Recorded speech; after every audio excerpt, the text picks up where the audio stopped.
Welcome back to my channel learn Ayurveda with Vivek. तो guys आज के इस वीडियो में हम लोग बात करेंगे डिप्रेशन के ऊपर। डिप्रेशन जिसको कि हम लोग हिंदी में अवसाद भी कहते हैं।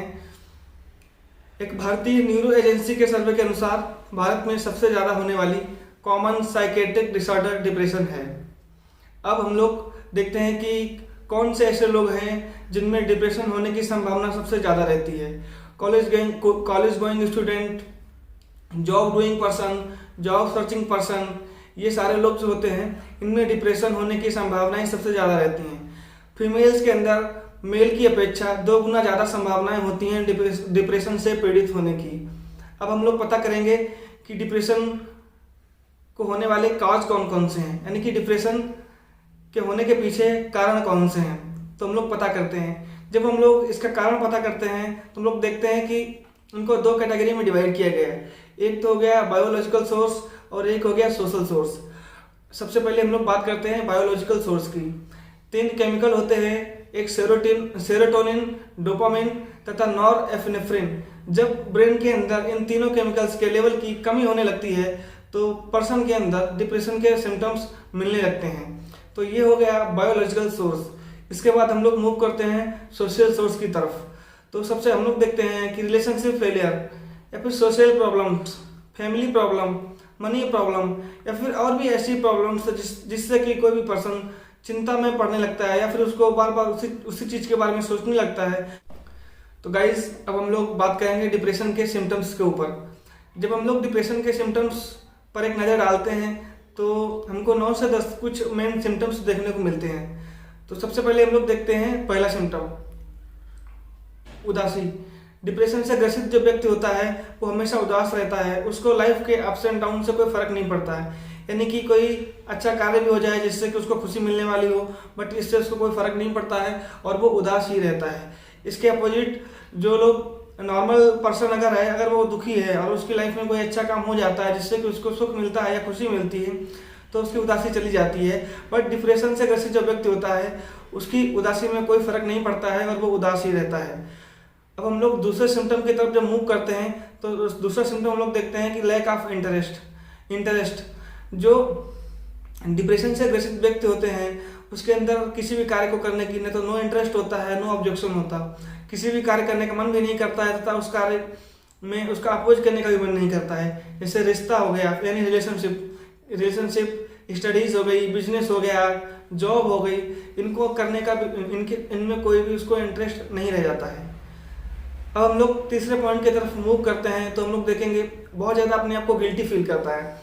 बहुत सारे पर्सन होते हैं जो फिजिकली बहुत स्ट्रांग होते हैं या बहुत सारे पर्सन ऐसे होते हैं जो मेंटली बहुत स्ट्रांग होते हैं, बट उनको भी डिप्रेशन हो जाता है तो वो बहुत गिल्ट फील करते रहते हैं कि मेरे जैसा इतना मेंटली स्ट्रांग पर्सन होके डिप्रेशन से कैसे पीड़ित हो गया है, या फिर मैं फिजिकली इतना स्ट्रांग हूँ, मुझे डिप्रेशन कैसे हो सकता है। उनको शर्म सी महसूस रहती है लोगों को बताने में, डॉक्टर्स के पास जाने में। डिप्रेशन से ग्रसित व्यक्ति का गिल्टी फील होना भी एक मेन सिम्टम है। इसके बाद हम लोग और नज़र डालते हैं तो एक और सिम्टम मिलता है कि उसको हमेशा थकान बनी रहती है, यानी कि उस पर्सन का एनर्जी लेवल हमेशा डाउन रहता है, फटीगनेस रहती है। ये भी डिप्रेशन का एक मेन सिम्टम मिलता है। गाइस जब हम लोग नेक्स्ट सिम्टम की तरफ मूव करते हैं तो एक सिम्टम और देखने को मिलता है जिसको हम लोग बोलते हैं लैक ऑफ इंटरेस्ट, यानी कि डिप्रेशन से ग्रसित जो व्यक्ति होता है उसको किसी भी काम करने में कोई इच्छा नहीं रह जाती है। स्टडी हो या फिर जॉब हो, स्पोर्ट्स हो या फिर उसका कोई पर्सनल वर्क हो या फिर फैमिली वर्क हो, कोई भी काम करने में उसकी कोई भी इच्छा नहीं रह जाती है। अब हम लोग इसके बाद देखेंगे एक और मेन कॉज आता है जिसको हम लोग हंगर यानी कि भूख बोलते हैं। भूख का ऐसा है डिप्रेशन से ग्रसित व्यक्तियों के मामले में ये 2 प्रकार का हो जाता है।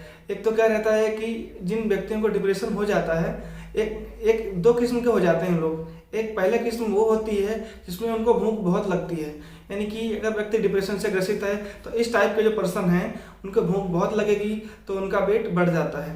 और दूसरा क्या देखने को मिलता है कि डिप्रेशन से ग्रसित व्यक्तियों में उनको भूख लगना कम हो जाती है तो धीरे धीरे उनका वजन कम होने लगता है। इसके बाद हम लोग नेक्स्ट सिम्टम की तरफ मूव करते हैं तो एक सिम्टम हम लोग को और देखने को मिलता है नींद भी कई प्रकार से डिस्टर्बेंस होती है। ऐसे व्यक्ति जो डिप्रेशन से ग्रसित रहते हैं। क्या रहता है कि बहुत से लोग रहते हैं वो नींद में बड़बड़ाने रहते हैं, तो बड़बड़ाते समय उनकी नींद खुल जाती है, तो फिर उनकी नींद पूरी नहीं हो पाती है। या फिर बहुत से लोग रहते हैं उनको शाम को बिस्तर पर लेटने के 2-3 घंटे बाद नींद आती है, तो फिर उनकी नींद पूरी नहीं हो पाती है। या फिर बहुत से लोग रहते हैं उनको टूट टूट के नींद आती है, यानी कि सोए और 1 घंटा हुआ, फिर उठ गए, फिर आधा 1 घंटा जगे, फिर दोबारा उन्हें नींद आई और फिर उनका नींद का टाइम नहीं पूरा हुआ, फिर आँख खुल गई। इस प्रकार से भी नींद डिस्टर्बेंस होता है। एक प्रकार और भी देखा गया है कि बहुत से ऐसे लोग होते हैं डिप्रेशन वाले, जिनको शाम को तो नींद टाइम पे ही आती है, बट सुबह नींद बहुत जल्दी खुल जाती है। जैसे कोई व्यक्ति है और वो सुबह मॉर्निंग में 7 AM 8 AM पे उठता है, उठने का टाइम है उसका, बट जब डिप्रेशन वाला वही व्यक्ति रहेगा तो उसको 1 घंटे 2 घंटे पहले उसकी नींद खुल जाती है। या फिर लास्ट स्टेज में जब डिप्रेशन बहुत ज़्यादा हो जाता है, उस समय देखा जाता है कि पेशेंट को नींद ना आने की बीमारी हो जाती है, यानी कि नींद आती ही नहीं है। इसके अलावा हम लोग जब एक और सिम्टम की तरफ मूव करते हैं तो लोनलीनेस ऐसा सिम्टम है जो बहुत ज़्यादा देखने को मिलता है डिप्रेशन के अंदर। यानी कि पेशेंट जो होता है वो अकेला रहना चाहता है, उसको कोई भी व्यक्ति पसंद नहीं होता है, किसी से मिलना जुलना नहीं चाहता है। अंदर ही अंदर वो ऐसा फील करता है कि ऑफेंडेड टाइप का रहता है कि अकेले रहूँगा तो बस मैं अच्छा रहूँगा, और अकेले में ही उसको सेटिस्फिकेशन मिलने लगता है।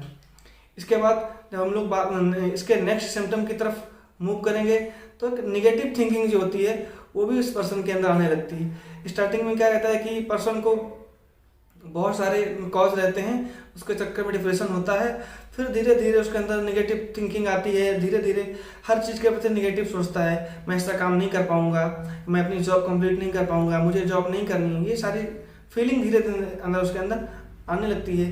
तो ये भी डिप्रेशन का एक मेन सिम्टम हो गया। अब सबसे लास्ट में जो डिप्रेशन का सिम्टम है वो हम लोग बहुत इंपॉर्टेंट है, इसके बारे में बात करेंगे स्टूडेंट्स के ऊपर। जो स्टूडेंट्स जैसे नीट की तैयारी कर रहे हैं, या फिर जो स्टूडेंट सिविल सेवा की तैयारी कर रहे हैं जैसे IAS PCS, या फिर जो स्टूडेंट IT यानी कि IIT JEE IIT advance in सारे कोर्सेज की तैयारी कर रहे हैं, या फिर डिफेंस NDA CDS यानी कि ए क्लास की जो तैयारी कर रहे हैं उनके रिगार्डिंग जो सिम्टम मिलते हैं वो मैं बता रहा हूँ आपको। कुछ मेरा व्यक्तिगत अनुभव है और कुछ बहुत सारे सीनियर्स से, टीचर्स से मैंने बात की, तो आउटकम जो निकला है वो मैं आपको बता रहा हूँ। ऐसा है कि स्टार्टिंग में जब स्टूडेंट तैयारी करने जाते हैं तो मोस्ट ऑफ जिनको बाद में डिप्रेशन हुआ होता है उनका आउटकम है ये वो बता रहा हूँ कि वो स्टूडेंट स्टार्टिंग से जैसे नीट की तैयारी करने गए तो एज ए डॉक्टर अपने आप को मानने लगते हैं और उतना एफर्ट देते नहीं है उस चीज़ में, और उनको स्टार्टिंग में क्या है सूडो कॉन्फिडेंस रहता है कि हम डॉक्टर हो गए हैं, थोड़े दिन बाद हमारी इनकम डॉक्टर जैसी होगी, एक्सपेंस उनके डॉक्टर टाइप के होते हैं, या फिर IIT है तो इंजीनियर की तरह होते हैं, या फिर सिविल सेवा में है तो एक IAS की तरह वो लिविंग स्टैंडर्ड चाहते हैं। धीरे धीरे मैनेज करते हैं और बट उतना एफर्ट नहीं देते हैं, या फिर बहुत से लोग एफर्ट देते हैं तो उतना आउटकम नहीं मिलता। मोस्ट ऑफ तो ये देखा गया है कि उतने एफर्ट नहीं देते हैं तो सीधी सी बात है कि आउटकम अच्छा नहीं मिलता है, और 1 से 2 से 3 साल तक जब उसके बाद जब घर वाले पैसा देना बंद कर देते हैं, या फिर जब मनी की प्रॉब्लम्स एक्चुअल सामने आती है, तो जब रियलिटी पता चलती है तो ऐसे पेशेंट फ्रस्ट्रेट हो जाते हैं और डिप्रेशन में चले जाते हैं।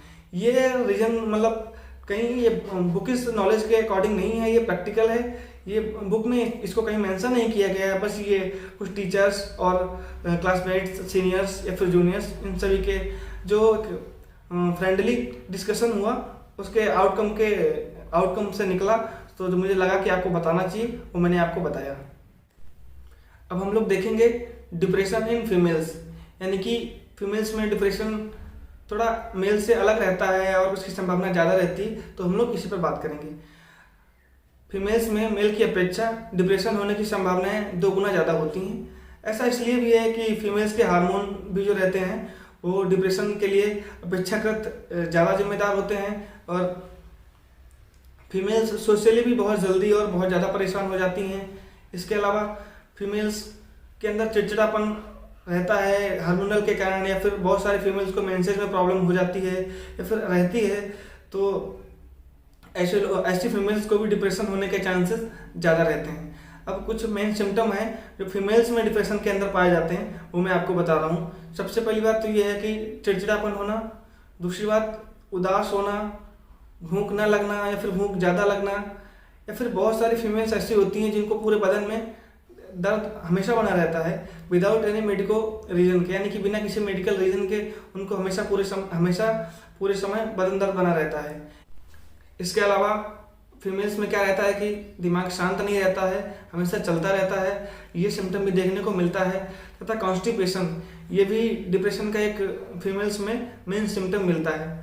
अभी जो मैंने आपको सिम्टम बताए हैं इसमें से 50% से ज़्यादा यानी कि 5 से 6 सिम्टम्स अगर आपको अपने अंदर या अपने किसी नज़दीकी के अंदर मिल रहे हैं तो निश्चित ही वो डिप्रेशन में है या उसको डिप्रेशन है। इस वीडियो का नेक्स्ट पार्ट यानी कि जिसमें मैं आपको डिप्रेशन के ट्रीटमेंट के बारे में बताऊंगा, जल्दी ही आ जाएगी हमारे यूट्यूब चैनल पर। फ्रेंड्स, अगर आप हमारे चैनल पर नए हैं तो मेरे चैनल को सब्सक्राइब कीजिए, मेरे वीडियो को लाइक कीजिए, वीडियो पे कमेंट कीजिए तथा वीडियोस को ज़्यादा से ज़्यादा लोगों के साथ शेयर कीजिए। Thank you friends, bye.